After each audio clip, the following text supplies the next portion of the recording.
Hi Loopy friends, it's Sheri from the Loopytube, just coming to you for our Loopytube number 3. And today I want to share some fun shop samples, some of my favorite shop samples with you. And I also want to show you my gnome that I finished that I couldn't show you before. I know I showed you gnomes in the last video. I really thought this was going to be my year of knitting sweaters. I have so many sweater quantities that I want to knit in my stash, and so many sweaters that I want to knit. And honestly, my two favorite sweaters that I always wear, you know, I pull out when I want to be really warm and toasty, is my weekender sweater out of Uncommon Lush Worsted, which is amazing. And then I made the easy bulky one from Hohi Locatelli in Blue Sky Extra, also amazing. And every time I pull those out, I think, why don't I have like a dozen or 24 sweaters? I mean, I've got all this yarn, I've got so many patterns I want to knit, so I thought this is going to be the year of the sweater. Well, I just keep doing gnome stuff. I mean, I think I've got gnome on the brain. They're so adorable.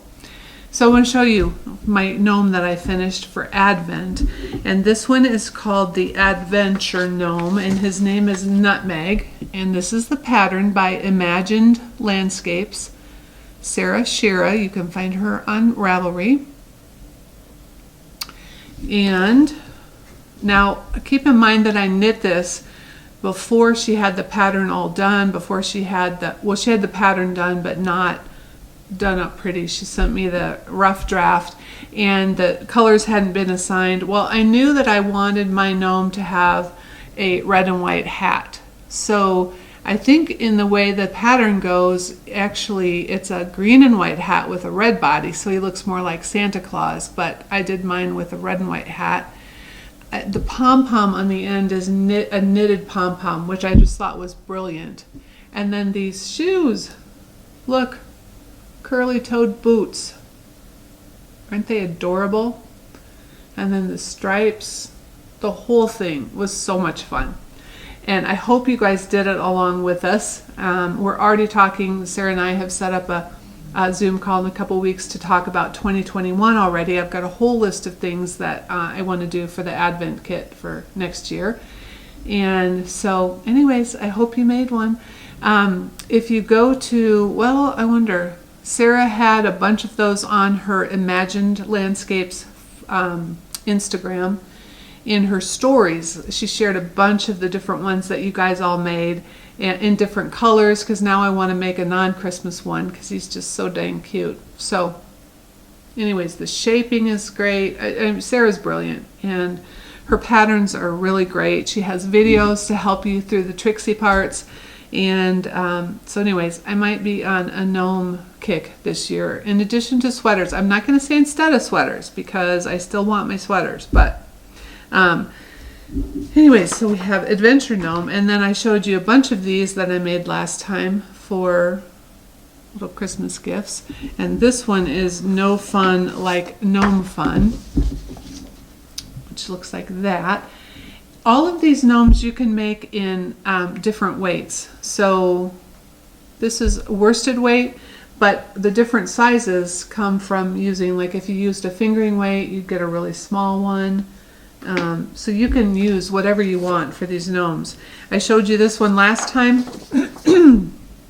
that I made for for my friend Claudia in Germany, so I had to ship that off to Germany, and I want to make one for myself. Here's another one. Okay, I'm going to get off gnomes in a minute, I promise. I'm going to show you other things besides gnomes, but these are just on my list. Isn't that one cute with the color work?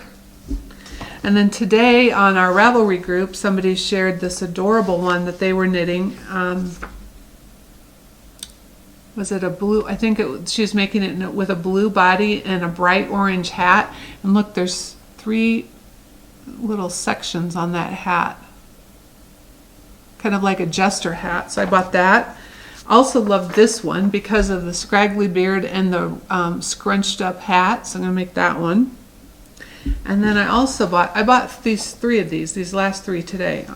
Gnome de Plume. And I don't think you can tell, but on the hat it has like some vines and flowers, and then the beard is a leaf. Is that not the cutest? So I am going to be on a little bit of a gnome kick, and if you like gnomes and you like knitting gnomes and you're on Ravelry, join our Ravelry group, because we've got a whole gnome thread that we're going to just carry on through the year, because a lot of you guys had so much fun with the Advent this year that you're kind of into gnomes like I am. So that's all the gnome talk. Okay, now I'm going to show you some fun samples. And some of these I've shared on our Facebook Lives that I did in the spring. Sarah, our Loopy Elf manager at the shop, watches these videos, and she's going to keep a list for me of the ones I share so I don't double up on the samples that I show you in the floss tube, Loopytube things that we're doing. So Sarah's going to keep track of that. As soon as COVID is done, which you know it's going to be a while, I'm going to have Sarah in some of these videos with me so you guys can get to know her, and I know you'll love that. Right now we're still, staying 6 feet apart in the shop. We're still wearing masks all the time, which we anticipate, I don't know, through the end of the year. I don't know how long it will last, but when we can get within a couple of feet of each other, we'll do some of these together, because she's a beautiful knitter, and she makes amazing sweaters, but she's also made some really cool hats and some really cool wraps, and so I know you'll love getting to know her as soon as we can be in a video together with no masks. All right, so let me share some of these, and some of these are some of my one skein favorites. When you have that most beautiful skein of a multicolor and you think, what can I do with a multicolor? They're so tempting to buy because they're so pretty and the color combinations are so great. And then it sits in your stash sometimes and you think, well, I don't know, I need the perfect pattern to really show this off, but there's so much going on already.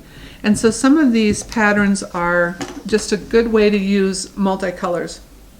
And the first one is Pagona.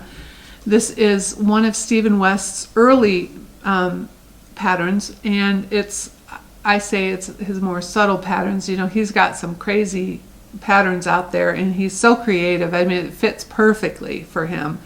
But this is one of the more subtle ones, and what I love about it is just a really pretty little wrap to put around your shoulders. And of course, as with all shawls, you can wear the point in the front or the point in the back, but the sections are done and they change up between stockinette and garter stitch. I don't know if you can see that texture. So there's a little bit of stuff going on in there, but not so much that it gets lost if you use a multicolor, because the sections are big. And again, wear it like this with the ties in the back, or flip it around and just put it over your shoulders.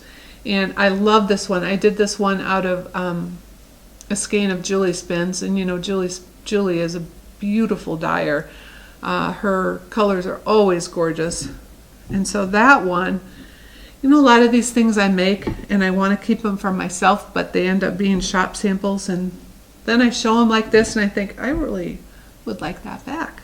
I think I'll just have to make another one for myself. So that is Pagona, Stephen West. And then another really good one skein multicolor is Easy Goes It by Finicky Creations. This is also out of Julie Spins, because I love Julie Spins. And actually Julia, my daughter, knit this one. And it's got some open work down here. You start at one end and knit to the other, so you never have a long cast on or a long bind off, which is really nice. But see how it mixes up the colors really beautifully. And again, it's not so pattern heavy that your color patterning gets mixed up in all different kinds of stitches. That's not going to show well. So again, Easy Goes It, one skein of a multicolor, 400 yards or so, by Finicky Creations. This is another one that you can just flip around, wear it like a scarf, or probably more like a scarf on this one because it's an asymmetrical shape, which Those are always kind of fun, asymmetrical shapes. All right, and then I'm going to pull out some more one skein ones. We have this one. This one I think is a really fun one. It was fun to knit. This is Racing Raindrops by Churchmouse, and it's got a lot of, I do think this one would be better in a solid or a subtle multicolor, because you do have kind of this kind of texture going on. This one was knit from a skein of nerd string. Again, fingering weight. And it's long. So if you're the kind of person that likes to wrap something around your neck a few times, this is a great one for that. And it's also knit from end to end. So super easy knit, because you're just doing stockinette and garter stitch. And look how long it is with one skein. So that is Racing Raindrops by Churchmouse. Okay. And then we have, oh, I'm going to save that one. This one also I love. Also from Julie Spins, done out of Julie Spins. This is Lintilla by Martina Behm. And I just love the little ruffle on that. Isn't that fun? It's long. It's knit again from end to end, but I think the ruffle is so much fun on that.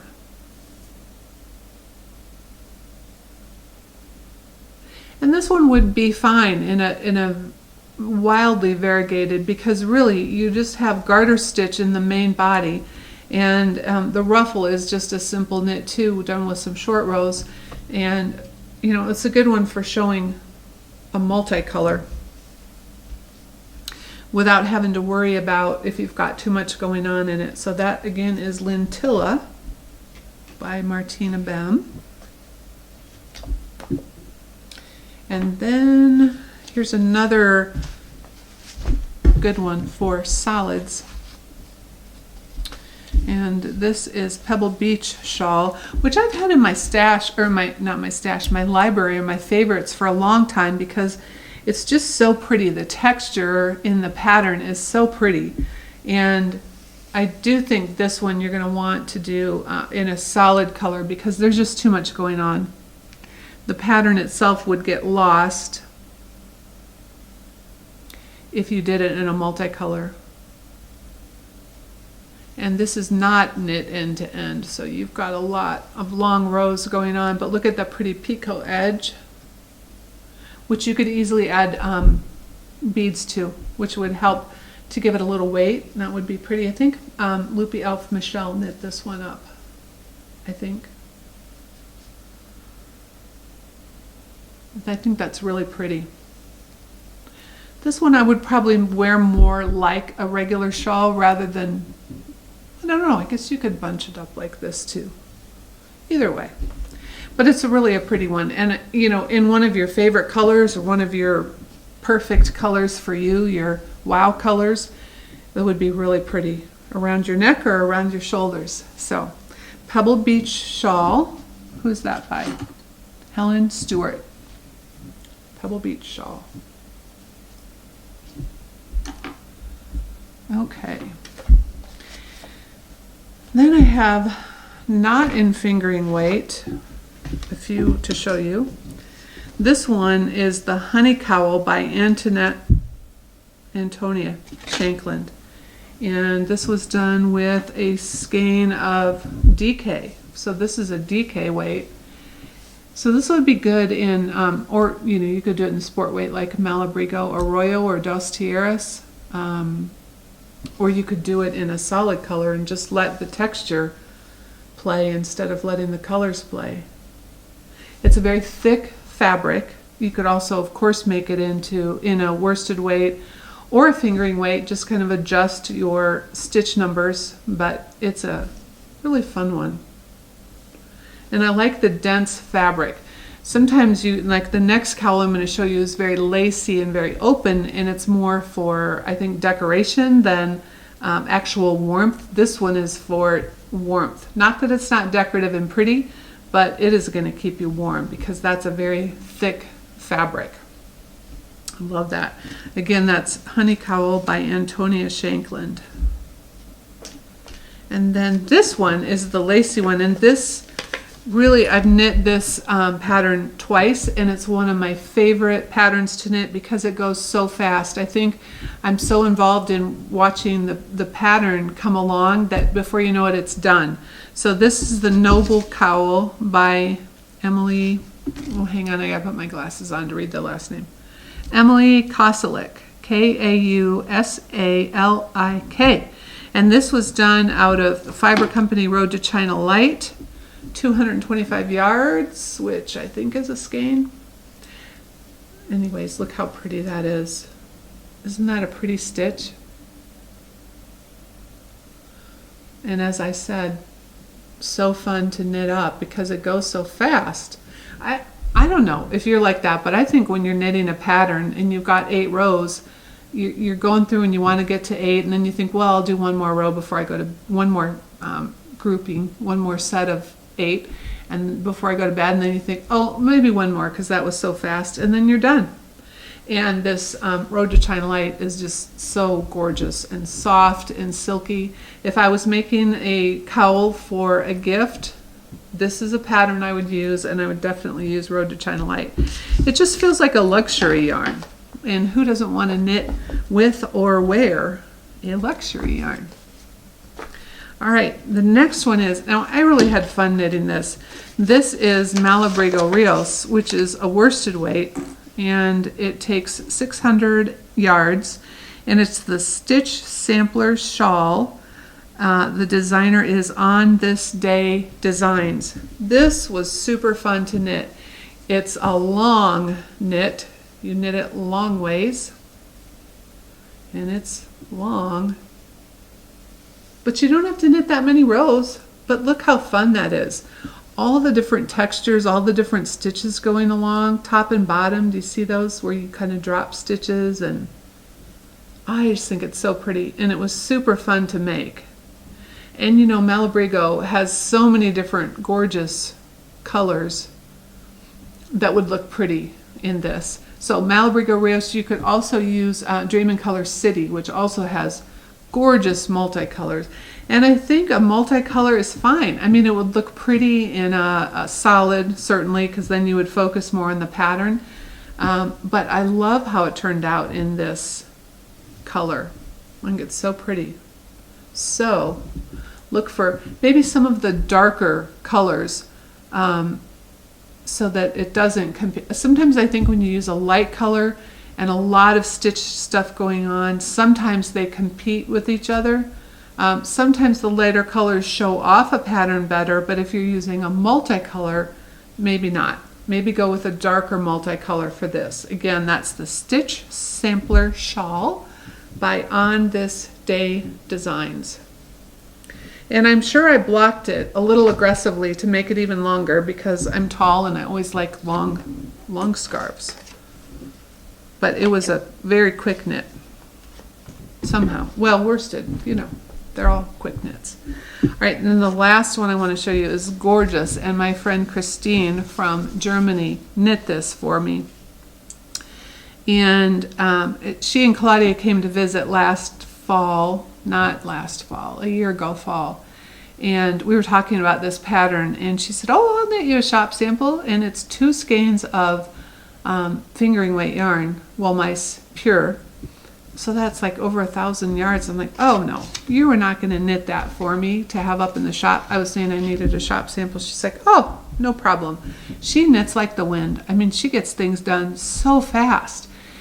She used to have to take the train into Munich for her job, and so she would knit on the train going in and coming home. Now she's working from home, so she doesn't have the train travel, but she has more time at home. Anyways, this is called Koi Pool. It's by Nim Teasdale, and you need 2 skeins of wool mice, and look how incredible that is. Isn't that? Woo, that looks very limey on the camera. It's not. Well, it is very limey. It's not quite as bright as what the camera is showing. But isn't that cool? You knit back and forth, and you need a multicolor because it pools in such an interesting way. And there are instructions on the pattern to teach you how to figure out where to start so that it pools the right way. And then you add the other skein in the middle, and I just think it's so gorgeous. I would never knit this. This is beyond my skill level. I'm positive it would be beyond my skill level. So to have Christine knit this for me is just, what a gift. What a gift. I mean, I just love it so much. So again, it's koi pool, and pool because you have to pool your colors correctly, and done in 2 skeins of Wool Mice Pure. And if you email us or call the shop, we can advise you on some different color combinations. I've seen it in a lot of different color combinations now. If you are on Ravelry, you might look that up and just see some of the beautiful combinations that people have done. It's really, really fun to see. And I'm sure all y'all could do this in a blink. I'm just saying that I probably could not do it. You know, I'm just still doing gnomes. This is a masterpiece project for sure. Okay, let's see. New in the shop, we have our January exclusive color from Dream in Color. We have it in Smushy with Cashmere and City, and I think it's showing up a little. No, that's pretty true on the screen. As usual, the City comes up a little bit darker in the dye pots than the Smushy with Cashmere, so if you love the soft, subtle colors, you might get this. If you like the deeper colors, you might get the City. And it's called Outlook Bright. And I came up with the colorway. Well, I usually send Veronica the colors like a year ahead of time. But this one was probably last summer, early fall, and I just thought 2021 is going to be such a better year than 2020. Surely it's going to be a better year than 2020. So that's how I came up with the name. And I wanted something really light and soft, and it's kind of like our color of hope that we came out with last summer. I just wanted something encouraging and happy, and this to me really does the trick. So Outlook Bright, and you'll find it on our website. You know what, I will link it below too.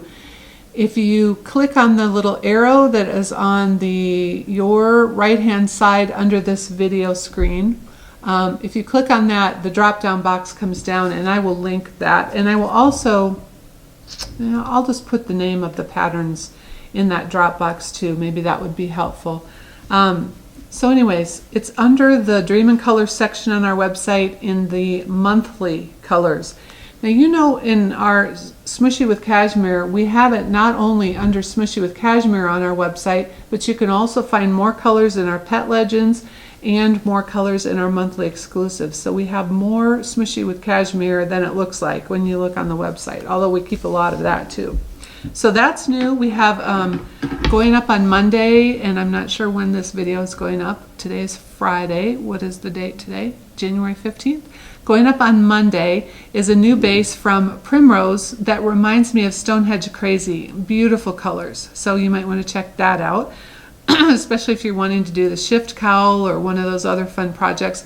We've also seen it used in a sweater. It does a little bit of a gradient kind of a thing. So if you're knitting a sweater with a yoke and color work, beautiful to mix in for that too. So that's coming up.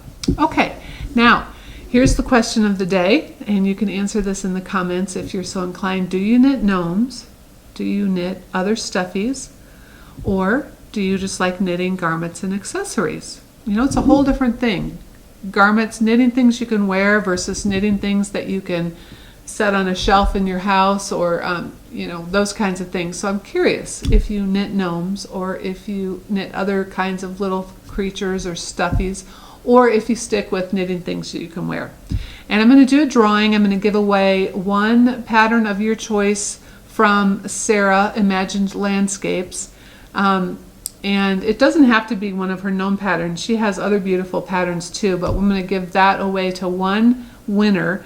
And if you are interested, let's see, use the word landscapes in your comment. And then I'll have the comment picker look for the word landscapes. And I don't mind if you leave a comment and then just leave the word landscapes. You don't have to make up a sentence with it. Just put that at the end or beginning of your comment so it can find you and maybe make you win. All right, I think that's all for today. Thanks for watching. Thanks for subscribing. Thanks for your thumbs up and your likes. And we will see you again soon. Bye-bye.